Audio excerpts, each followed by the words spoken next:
3 months ago, I was sleeping behind a diner in Chicago, wrapped in a garbage bag, and praying the rain wouldn't soak through my only blanket.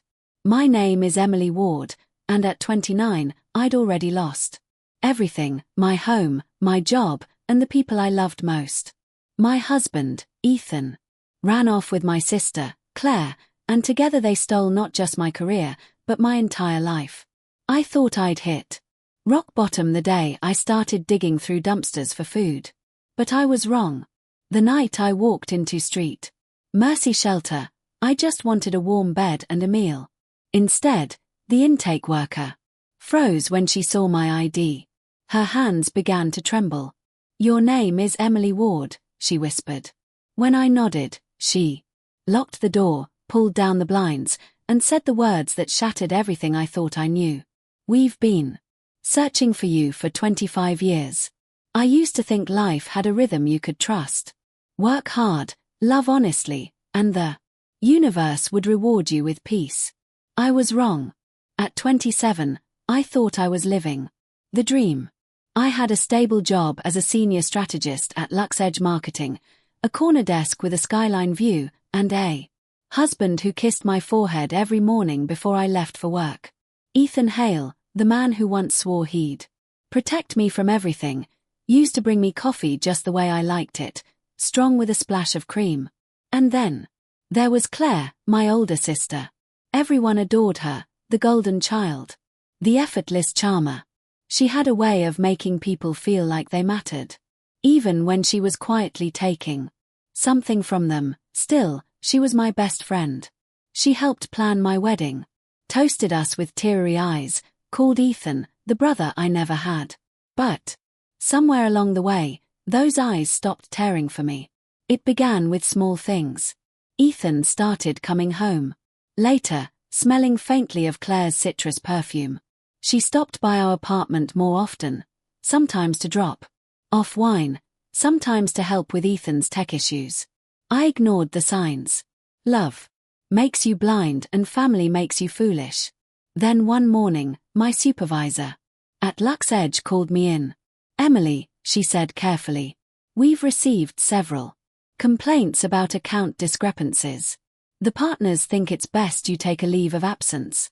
"What? That's impossible.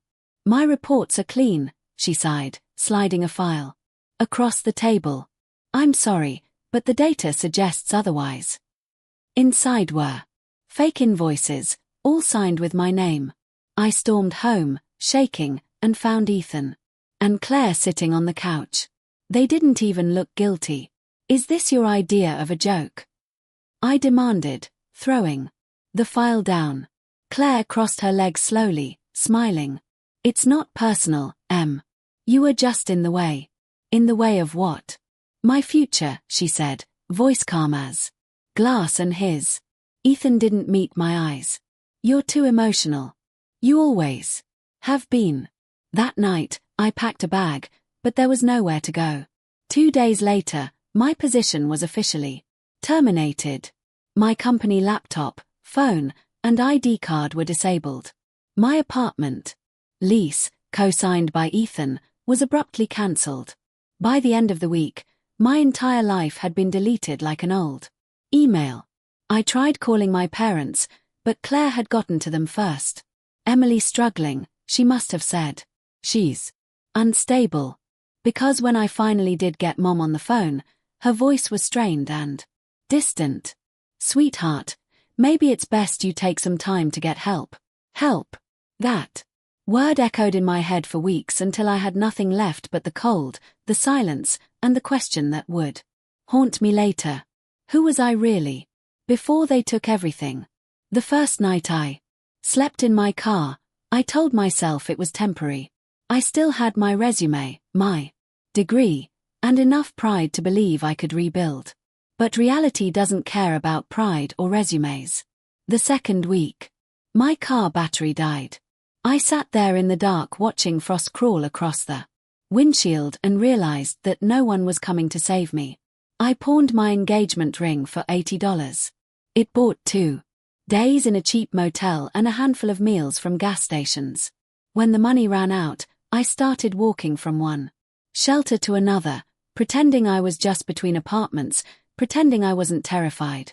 People think homelessness is loud shouting, sirens, chaos, but it's not. It's quiet. It's the sound of being invisible.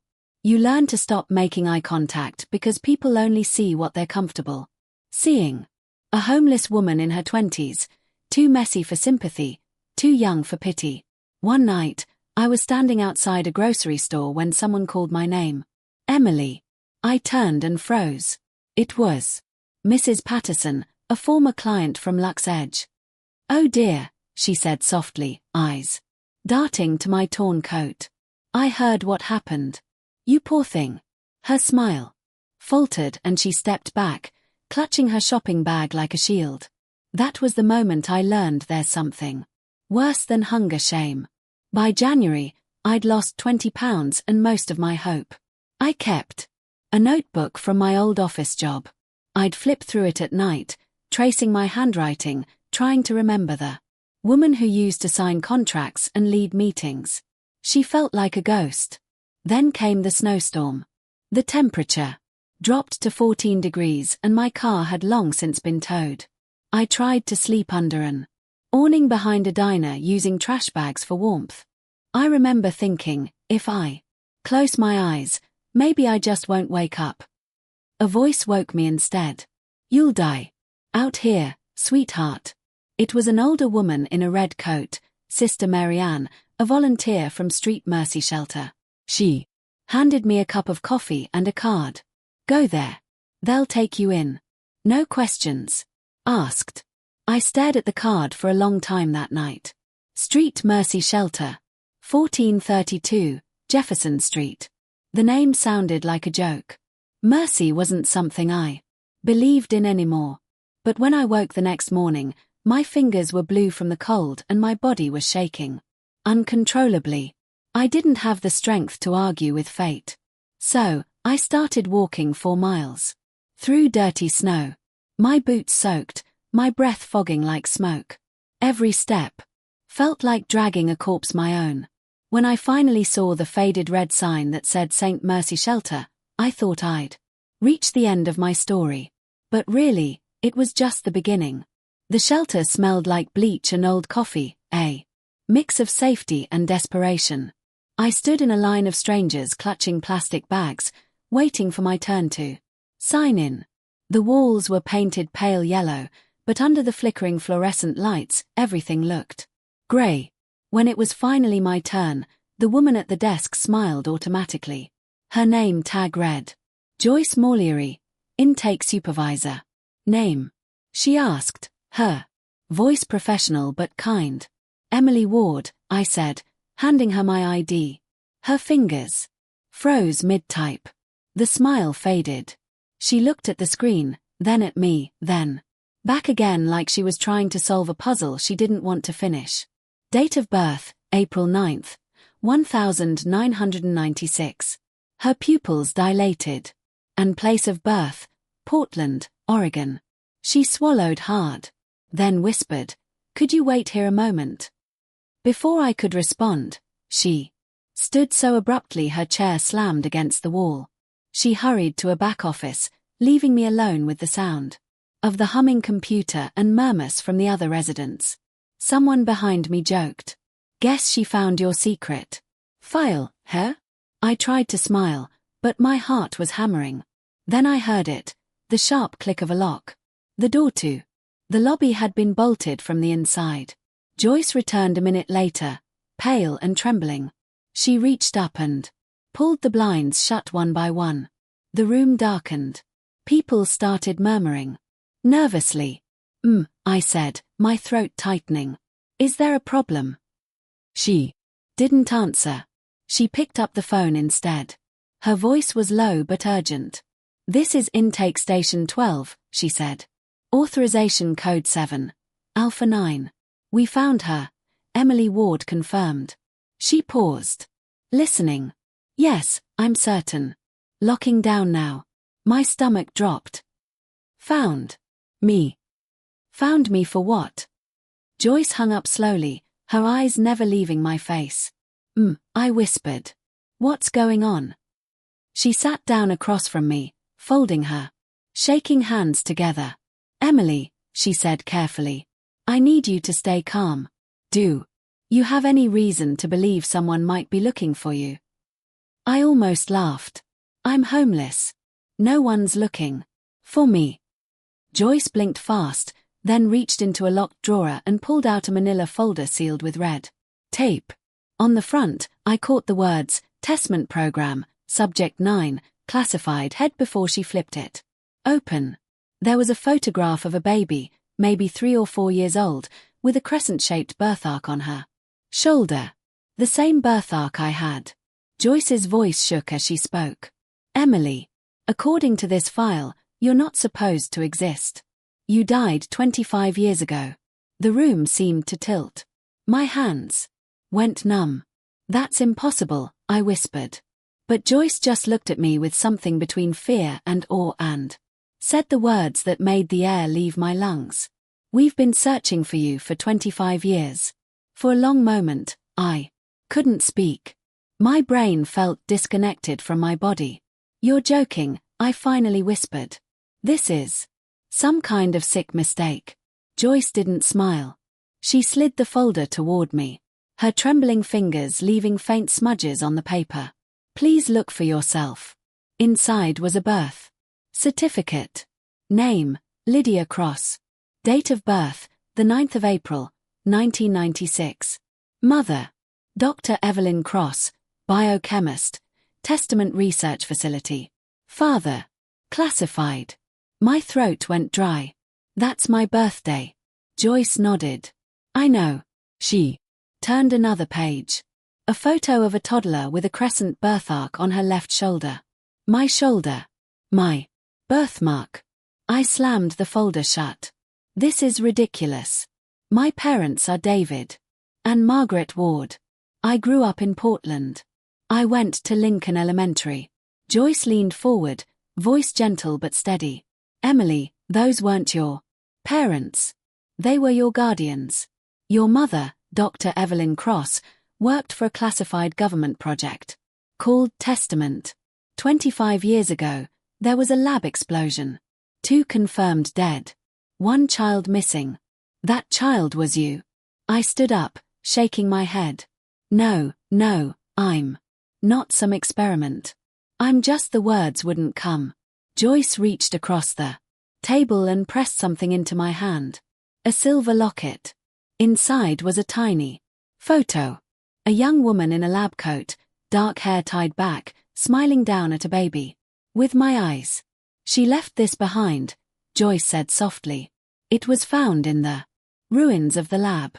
I felt dizzy, the walls closing in. You're saying my whole life, my name, my parents, my memories, are lies.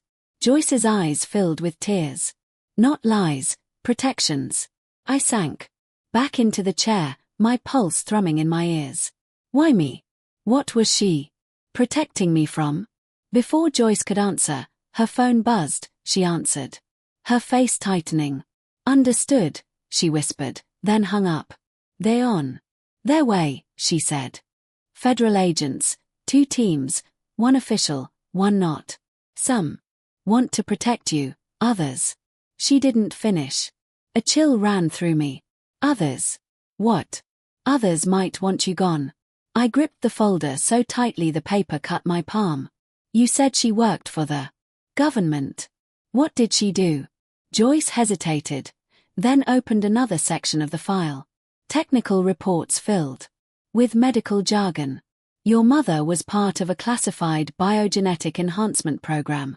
They were trying to create immunity children resistant to disease, injury, even aging. 7 test subjects, 6 died before their 5th birthday. And the 7th? I asked, my voice barely a whisper. Joyce looked at me, her eyes shimmering. You, she said. You were the success, but your mother destroyed the program to keep them from replicating you. She faked your death and hid you with the wards. I stared at her, the weight of it all pressing down until I could barely breathe. My name, my life, everything, just a cover story. And somewhere out there, the people who once created me had finally found me again. Joyce flipped another page of the folder, revealing a series of old black and white photographs. Sterile rooms, chrome tables, infants, and incubators. Marked with numbers instead of names. I felt my stomach twist. These are the original files from the Testament Project, she said quietly. Your mother, Dr. Evelyn Cross, was one of its lead scientists. She believed she was creating a cure for genetic diseases, designing stronger immune systems, faster healing, better resistance to toxins. Her voice softened. But when she discovered the project was being sold to private defense contractors, she panicked. They didn't want to save people. They wanted to own them. I stared at one photo. A woman in a lab coat holding a baby, eyes full of love and fear. That's her, I whispered. That's my mother. Joyce nodded. When Dr. Cross realized what was happening, she burned everything: files, research, the entire lab. 2 people died in the explosion. Everyone thought she perished, too. And the last recorded trace of her daughter, you, was that night. My chest tightened. She died trying to protect me. Joyce's eyes glistened. Yes. She left a note for whoever found you. Raise her as your own. Never let her know what she is. The words did exactly that. I ran a shaking hand through my hair. So all these years, my entire life was a lie built to hide a secret I didn't even know existed. Joyce hesitated. Emily, there's more. She turned to the final section of the file. Recent activity logs stamped with red ink. Alio Bias Systems. Testament Revival Initiative. I frowned. What is this? It's a continuation of your mother's project. Joyce said a new company bought the surviving patents. They've been searching for original genetic material samples from the first generation. That's why they wanted you. I scanned the company name again. Something about it made my skin crawl. Then it clicked.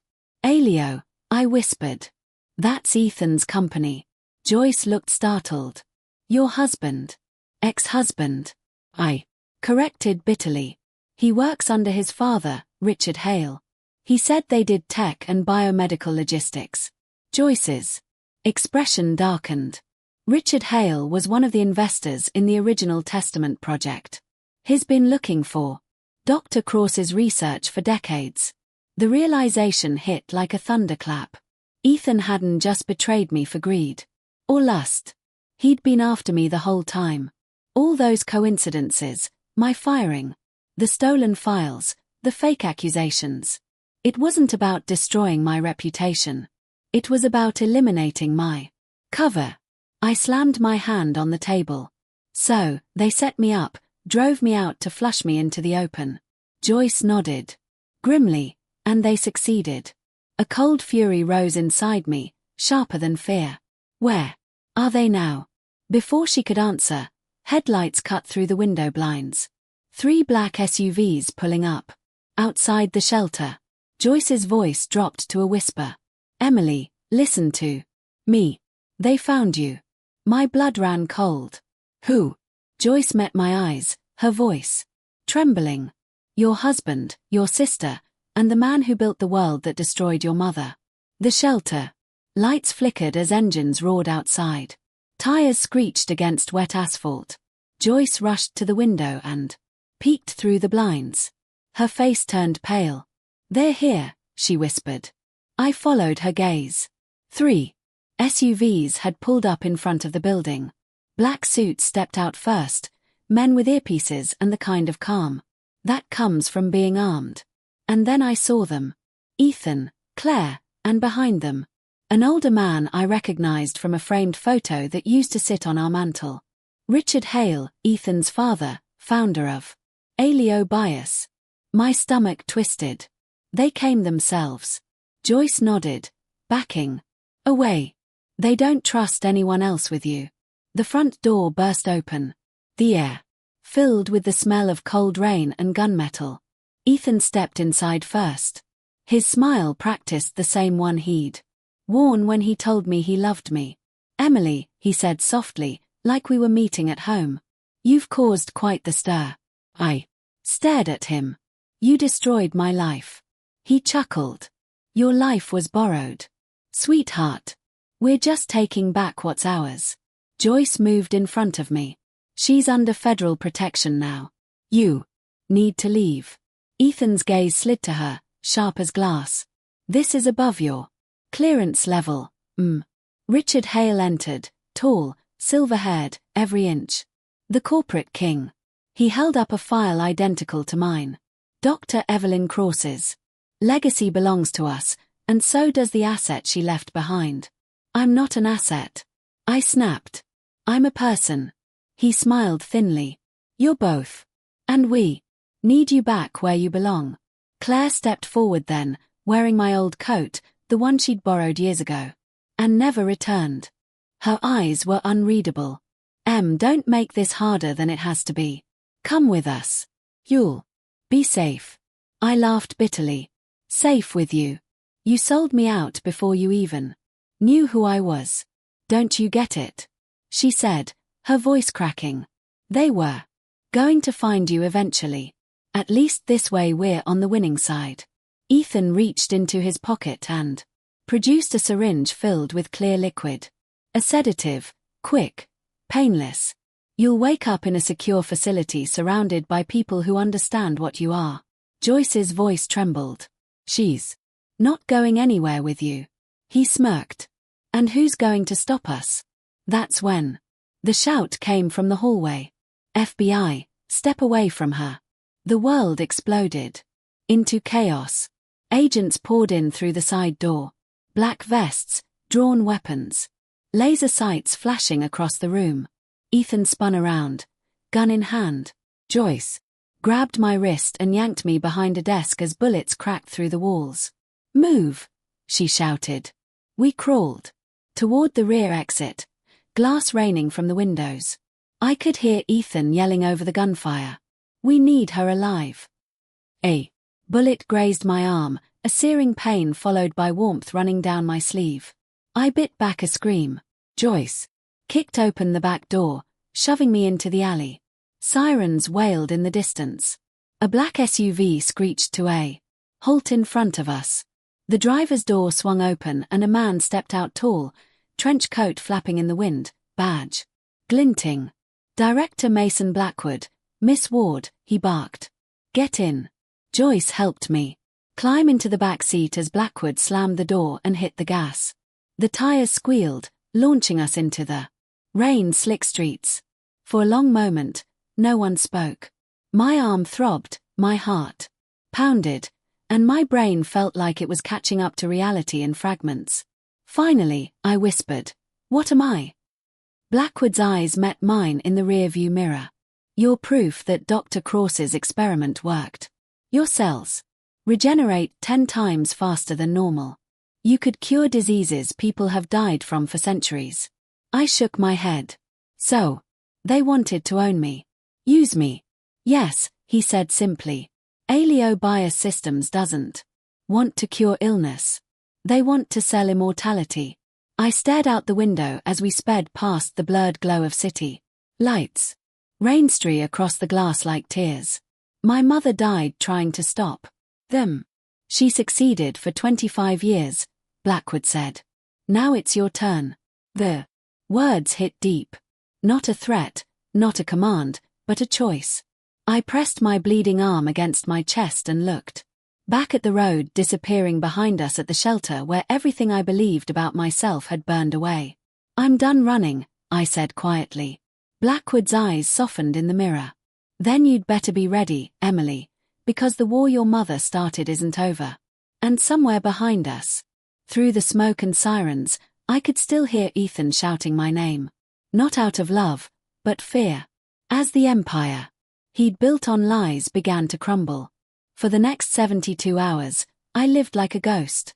Blackwood's team hid me in a safe house outside Chicago. A cold concrete box with bulletproof windows and government silence.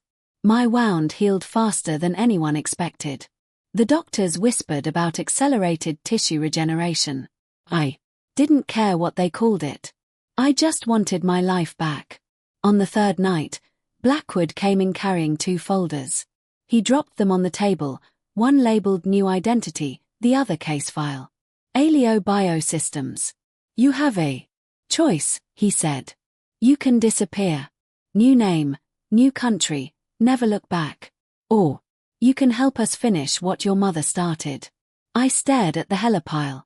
Ethan, Claire, Richard. Every face I hated, every betrayal I'd bled for, staring back at me in black ink. What if I choose something else? I asked. Quietly. Blackwood frowned. What do you mean? Option 4, I said, echoing his own line from the file. You said my mother fought to stop them. I'll finish it. He studied me for a long time before, nodding once. Then we make it official. 6 months later, Emily Ward was dead. The papers said I'd been shot during the Mercy Shelter incident. A closed casket funeral followed a few co-workers from Lux Edge, my parents, and even Claire, who clung to Ethan's arm and pretended to cry. They didn't know I was standing across the street, hidden under a black umbrella. When the casket was lowered, Claire pressed her face into Ethan's shoulder.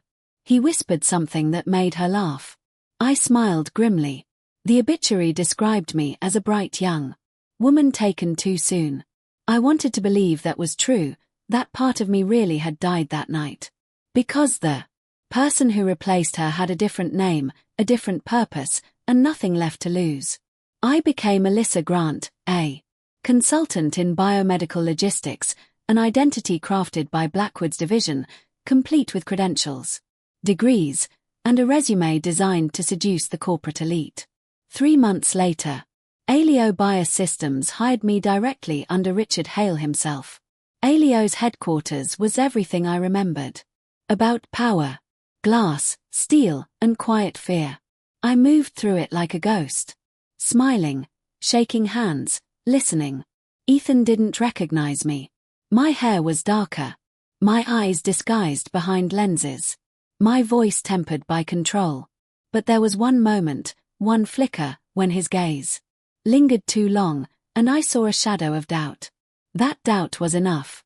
Within weeks, I had full access to Project Testament Revival. The files were worse than I imagined. Illegal human trials, organ harvesting, genetic replication. They weren't just trying to recreate me. They were trying to mass-produce me. Every night, I encrypted the data and sent copies to Blackwood's team. But it wasn't enough to expose them. I needed them to feel it. The perfect chance came during the Alio annual research gala. A glittering masquerade of billionaires and empty promises. I wore a black gown and a silver mask, my heart pounding. Beneath layers of calm. Ethan was there, of course, polished, confident, feeding lies to investors. Claire was beside him in an emerald dress, her smile stretched thin, eyes hollow. When I approached them, Ethan turned, his voice warm and unguarded. Can I help you, miss? I tilted my head slightly. You already did. The color drained from his face. Emily, I smiled. Not quite, but close enough. Before he could speak, sirens wailed outside. The ballroom doors slammed open as federal agents poured in. Gasps rippled through the crowd as badges flashed and cameras captured everything. Richard Hale. A voice boomed through a loudspeaker. You are under arrest for crimes against humanity, illegal genetic experimentation, and corporate conspiracy. Chaos erupted. Richard tried to push through the crowd, but agents swarmed him. Claire screamed as they forced Ethan to his knees. I stepped forward, standing over him as the cuffs clicked shut. He looked up at me, disbelief, guilt, maybe even regret flickering behind his eyes. You destroyed me, I said softly. But you also made me stronger. You gave me a purpose. Ethan's voice broke. Emily, please. I leaned close enough for only him to hear. You took everything from me. Now you'll live with nothing. Then I turned away. The sound of sirens. Swallowing his final plea. By midnight, Alio Bios was in ruins. The arrests made headlines worldwide. The government seized their assets. Blackwood's division declassified the evidence. And every survivor of the human trials received justice and treatment from the restored testament research. Now run for healing, not profit. Standing in the rain outside the gala, I felt the first real breath of freedom in years. I wasn't Emily Ward, the betrayed wife. I wasn't Lydia Cross, the lost experiment. I was something new. And for the first time, the word revenge didn't taste like poison. It tasted like peace. The morning after the arrests, the headlines were everywhere. Alio Bias Systems exposed. Billion-dollar genetic scandal. Unravels. Every major network replayed footage from the gala. Richard Hale being led away in handcuffs. Ethan's face pale and broken. And Claire clutching her purse like it could still buy her salvation. For the first time in years, I wasn't afraid to see my own name because it wasn't there. Emily Ward was dead, and Alyssa Grant didn't exist in any database. I was invisible and free. Blackwood's team debriefed me for days in a quiet facility far from the noise. He said Alio's downfall had set off a wave of reforms across the biotech world. Stricter ethics boards, whistleblower protections, a new division dedicated to regulating genetic enhancement. He didn't mention my mother, but I could feel her ghost in every victory. One afternoon, Blackwood came to see me. He placed a small silver box on the table. "What's this?" I asked. "Something we recovered from the original testament site," he said. "Your mother's personal drive. It survived the fire." Inside was a simple USB drive and a folded note, yellowed and fragile. My hands trembled as I opened it. The handwriting was elegant. The ink faded. "If you are reading this, my Lydia, it means you lived. Forgive me for the lies, the danger, the fear. I could not save the world, but maybe you can. Do not let them use you. Do not let them turn life into property. You were made for healing, not for war." Tears blurred the words. I pressed the note to my chest, whispering, "I made it, Mom, and I won." Months passed. The world moved on. Richard Hale was sentenced to life for crimes against humanity. Ethan received 20 years for conspiracy and fraud. Claire, desperate and cornered, testified in exchange for immunity. The last I heard, she was living alone in a small apartment outside Milwaukee, waiting tables, a ghost of the woman who once stole my life.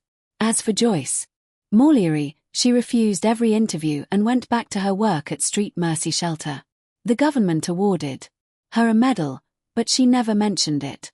When I visited her one evening, she just smiled and said, "You were never lost, Emily. You were just waiting to be found." I left an envelope on her desk before I left a donation large enough to rebuild the shelter twice over. Signed only for those who need a second chance. The Testament program was reborn not as a weapon, but as a global initiative for medical advancement. The technology that once nearly destroyed me now treated children with terminal genetic disorders, soldiers with neurological injuries, and patients who'd been told there was no hope. Every time I saw a news segment about a child cured of a disease once thought incurable, I felt my mother's presence. Her research had finally become what she'd intended it to be: mercy, not manipulation. Now I live in the shadows again, not hiding, but watching.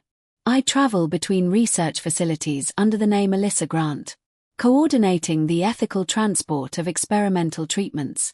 Some nights I still dream of the woman in the lab coat, smiling through smoke, handing me to safety. I don't know if I'll ever stop running entirely, but maybe I don't need to, because running led me here to truth, to purpose, to freedom. Sometimes when I walk past Street Mercy Shelter, I stop at the door and listen to the voices inside. The laughter, the sobs, the second chances being handed out like blankets. And I remember the night I first walked in, soaked, hungry, broken. And the moment Joyce locked that door and said, "We've been searching for you for 25 years. I used to think that night destroyed me. Now I know it was the moment I was reborn. Final reflection. We spend our lives running from pain. But sometimes pain is the thing that shows us who we truly are. My name was Emily Ward. Before that, Lydia Cross. Now it doesn't matter. What matters is this. I was never just a failed experiment.